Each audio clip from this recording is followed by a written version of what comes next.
Hello everyone, আসসালামু আলাইকুম। Welcome to my channel. আমার একটি নতুন ব্লগে আপনাদের সবাইকে স্বাগত জানাচ্ছি। আশা করছি সবাই অনেক অনেক ভালো আছেন। আর আজকে আমি দেখাবো বাগানে আমাদের ব্যাকইয়ার্ডে আমরা কি করে গাছ লাগাই সেটা। আমাদের এখানে তো স্প্রিং চলছে এখন, স্প্রিংয়ের শেষের দিক। তো সামারে কিন্তু আমরা সবাই গাছ লাগাই, তো আগে স্প্রিং থেকেই প্রিপারেশনটা নিতে হয়। তো স্প্রিংয়ে আমরা বাসায় কিছু গাছের চারা বানাই, তারপর সেগুলো স্প্রিংয়ের শেষের দিকে সেগুলো আমরা বাইরে ব্যাকইয়ার্ডে লাগাই। আর এই যে দেখেন আমার পিছনে চেরি ফুল গাছ, আমাদের নেবার ওরা ফিলিপাইনে, ওদের চেরি গাছে চেরি ফুল ফুটে আছে, কি সুন্দর লাগছে দেখেন, খুব সুন্দর না? চেরি ফুল গাছ, এই যে ওদের ব্যাকইয়ার্ডে চেরি ফুল গাছ ফুটে আছে। এই যে দেখেন, একটু ভালো করে দেখায় আপনাদেরকে চেরি ফুল গাছগুলো। এটা হচ্ছে আপেল গাছ আর এটা হচ্ছে চেরি গাছ, ফুল ফুটে আছে দেখেন, স্প্রিংয়ের চেরি ফুল ফুটে, খুবই সুন্দর। আর আপেল গাছে এখন আপেল ধরনের সামারে ধরবে। তো এখন আপনাদেরকে দেখাবো আমরা ব্যাকইয়ার্ডে কি করে চারা লাগাই, গাছের চারা লাগাই, সেটা আপনাদের সাথে শেয়ার করব। আর সেটা দেখতে হলে কিন্তু আমার সঙ্গেই থাকতে হবে আপনাদেরকে, পুরোটা ভিডিওই কষ্ট করে আপনাদেরকে দেখতে হবে, তাহলে আমার সঙ্গেই থাকুন, কোথাও যাবেন না প্লিজ।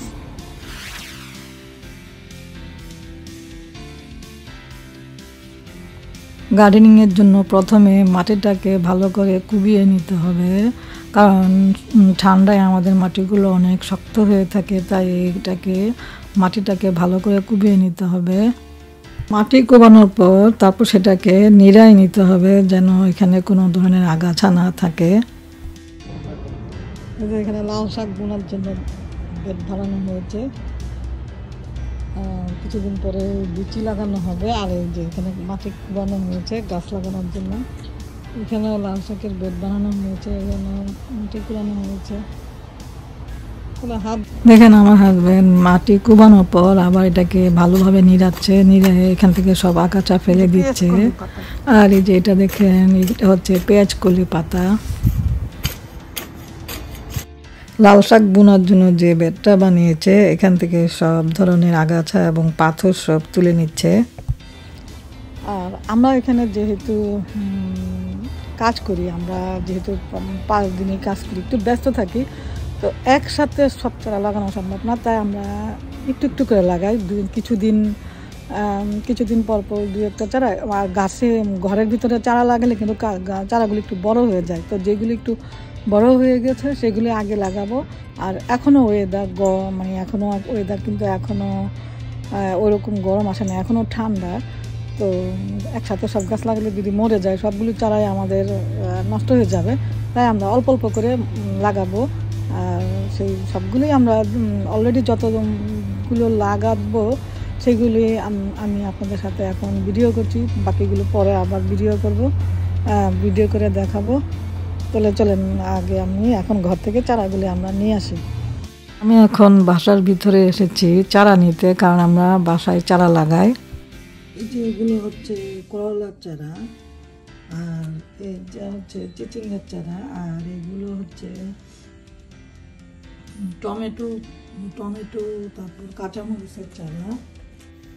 এই যে এখানে জানলায় আমরা বেশ কিছু চারা লাগিয়েছি, টমেটো, তারপর চালকুমড়ো, লাউ, এইসব চারা।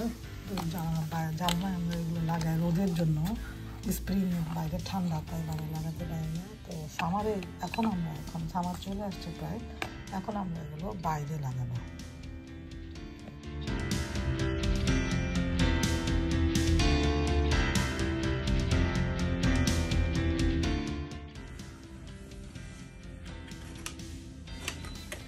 ঘরের ভিতরে গাছগুলি আমরা এখন বাইরে লাগাবো। এগুলো হচ্ছে সিম গাছ, এখানেও কিছু গাছ আছে, এগুলো হচ্ছে মরিচ গাছ, এখানে আছে চিচিঙ্গা গাছ, এটা প্রথমবার আমরা লাগালাম।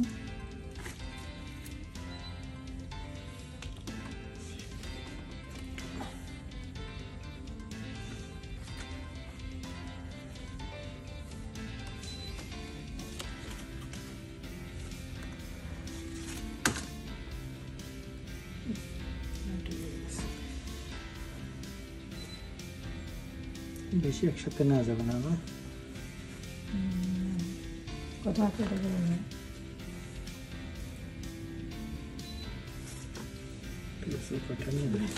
সিম গাছটা না কটা আগে নিয়ে দেবো বাগাতে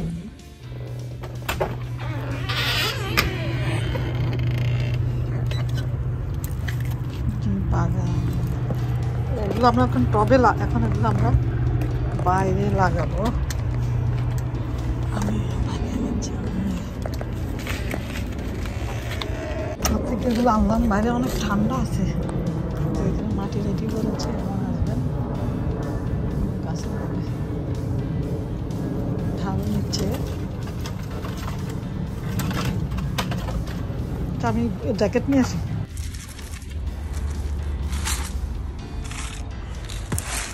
এই সারটা দিচ্ছে যে গাছ এগুলি লাগানোর জন্য এখানে মাটি রেডি করতেছে। কি কি দিয়েছে যে সার দিচ্ছে এই যে এই সারটা দিল সারটা দেখায় এটা এটা দিল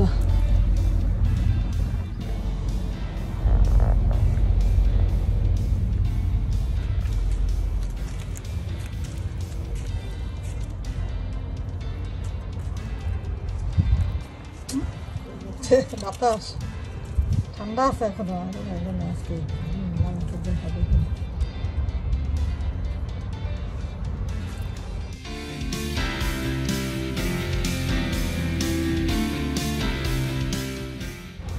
এগুলো হচ্ছে বাংলাদেশি সিমের চারা। এগুলো আমরা ঘরেই তৈরি করেছি আর ও এখন খুব সাবধানে একটা একটা করে সিমের চারা লাগাচ্ছে।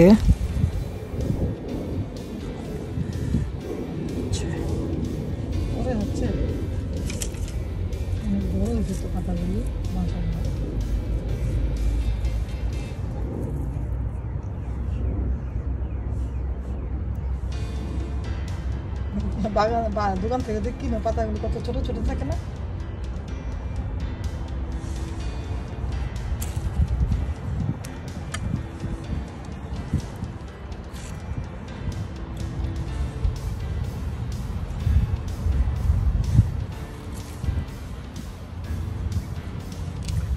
গাছগুলো যাতে বাতাসে না ভাঙে এবং সহজেই বেয়ে উপরে উঠতে পারে সেই জন্য এই গাছগুলোতে কাঠি দিয়ে সাপোর্ট দেওয়া হয়েছে। বাংলাদেশের সিম গাছ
আরো কিছু সিমের চারা আমরা এখন ঘর থেকে বাইরে নিয়ে যাচ্ছি লাগানোর জন্য।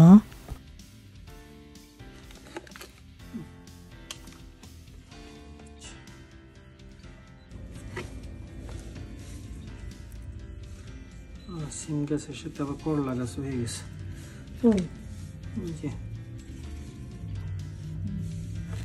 সবগুলি করলা গাছ না?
দুই সাইডে এই গাছগুলি লাগানো হলো আপাতত।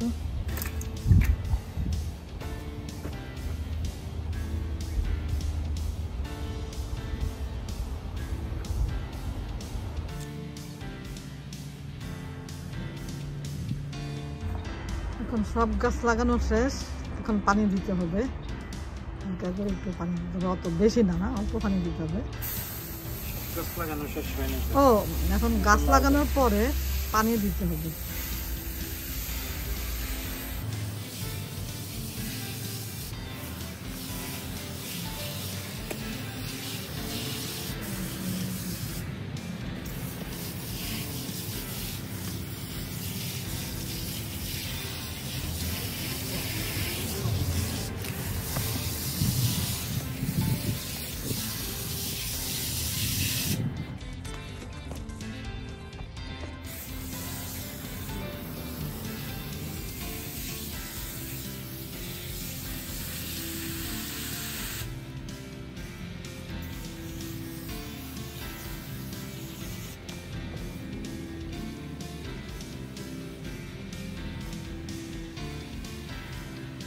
এখন আমরা লাউ গাছের চারাগুলো নিচ্ছি। লাউ গাছ লাগাবো আমরা, এখানে বড় চারাগুলো আমরা দিচ্ছি।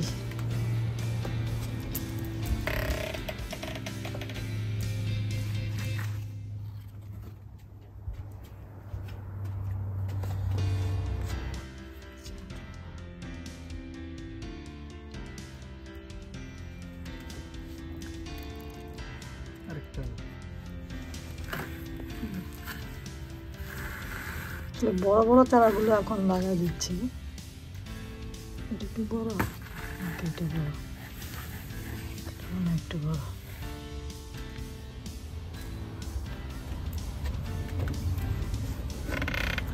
ছোট্ট লাগে।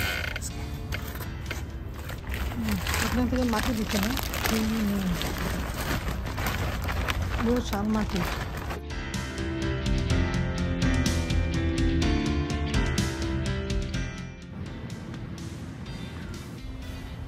সার দিয়ে তারপরে এখানে মাটি দিচ্ছ,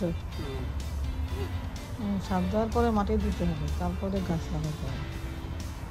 এগুলো হচ্ছে লাউ গাছ।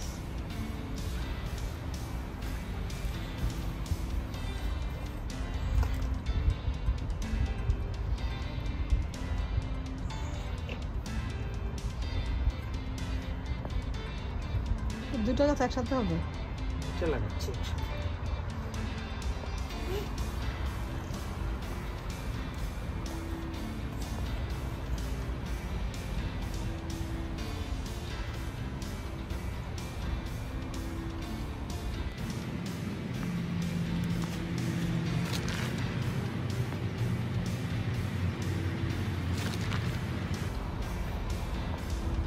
এগুলো তো পানি দিতে হবে।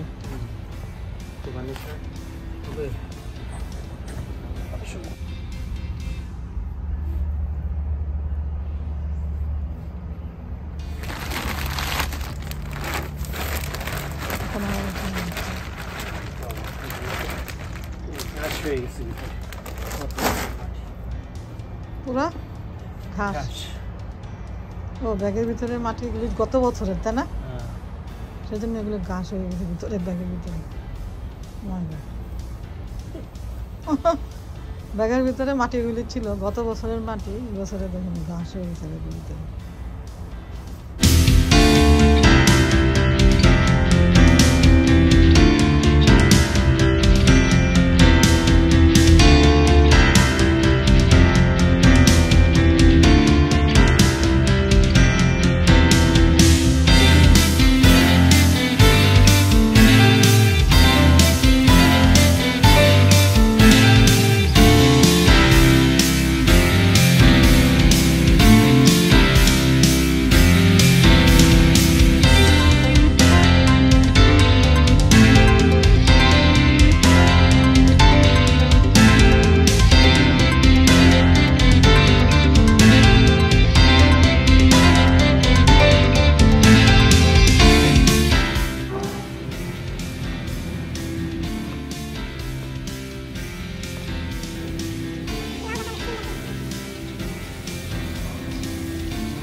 এখন আমরা বালতিগুলোতে কচু গাছের চারা লাগাবো। ঘরেই আমরা কিছু কচু গাছের চারা বানিয়েছি।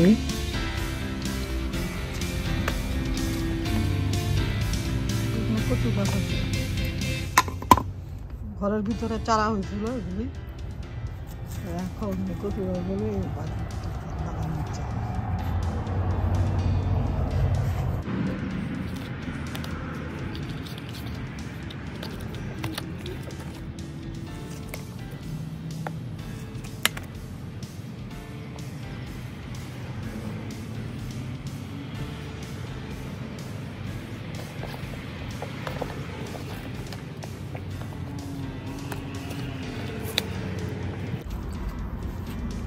এখানে আরো কয়টা আছে।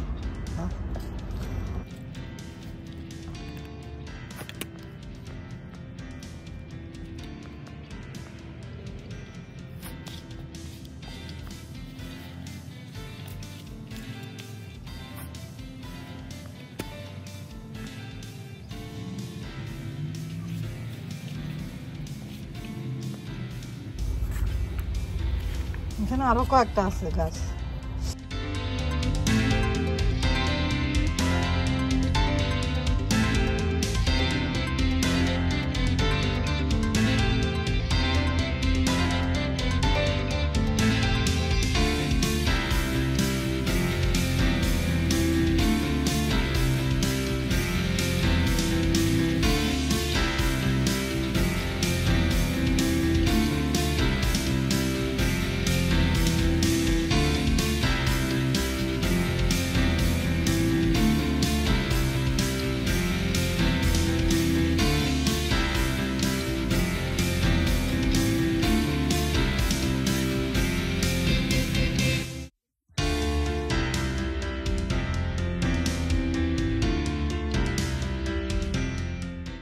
এই যে এটা দেখেন অতটা বাঁধানো, ছোট্ট একটু মুখ বেরিয়েছে। তারপরে এটা লাগালে হতে পারে। আর এই যে লাউ শাকের জন্য মাটি রেডি করা আছে। রেডি করছো? লাগাইছি, অলরেডি। অলরেডি এখানে লাউ শাকের বিচি ফেলা হয়েছে। জানি না, এখানে লাউ শাকের বিচি ফেলা হয়েছে। আর কোথাও পানি দিতে গ্রামের নিচে কি ছিদ্র আছে? গ্রামের নিচে ছিদ্র আছে, পানি খাবে না।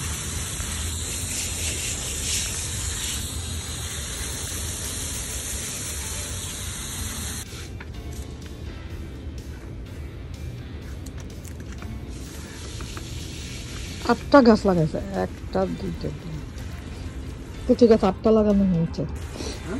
8টা লাগাইছে না কচু গাছ? যে এগুলো হয়েছে বরবটি গাছ। বরবটি গাছগুলো ঘর থেকে এনে এখন লাগানো হয়েছে, কারণ এগুলো একটু বড় হয়ে যাচ্ছে তো, তাই বাকিগুলো এখন আনে নাই, কদিন পরে আনবে। যে এগুলো হচ্ছে বরবটি গাছ। দেখেন বরবটি গাছগুলো আসলে একটু বড় হয়ে গেছে তো, তাই এখানে লাগানো হয়েছে।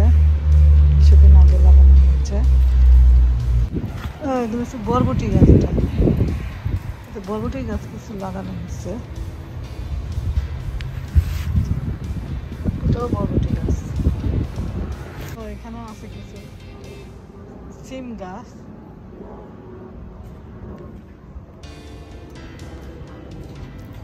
ধনিয়া গাছ একটু একটু উঠতেছে।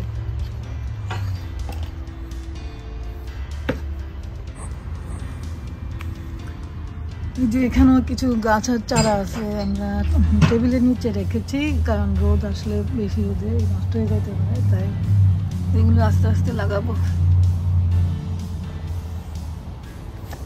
তো আপনাদের সাথে আমি এখন আজকে শেয়ার করলাম কি করে গাছের চারা লাগাতে হয়। তো এগুলো কিন্তু প্রতিদিন পানি দিতে হবে, যত্ন করতে হবে, তারপর গাছ হবে। গাছ হওয়া অনেক কঠিন। আর আমাদের ফ্রন্টও কিন্তু বাগান আছে, ফুল গাছ আছে, তো সেগুলো আপনাদের সাথে আরেকদিন শেয়ার করব। আর এই ছিল আমার আজকের ব্লগের আয়োজন। আশা করছি আপনাদের আমার ব্লগটা ভালো লেগেছে। আর ভালো লেগে থাকলে প্লিজ একটা লাইক দিবেন। আর যারা এখনও সাবস্ক্রাইব করেনি তারা প্লিজ সাবস্ক্রাইব করবেন। আজকের মতো এখানেই বিদায়। আপনারা সবাই ভালো থাকবেন, সুস্থ থাকবেন। দেখা হবে নেক্সট ভিডিওতে। আল্লাহ হাফেজ।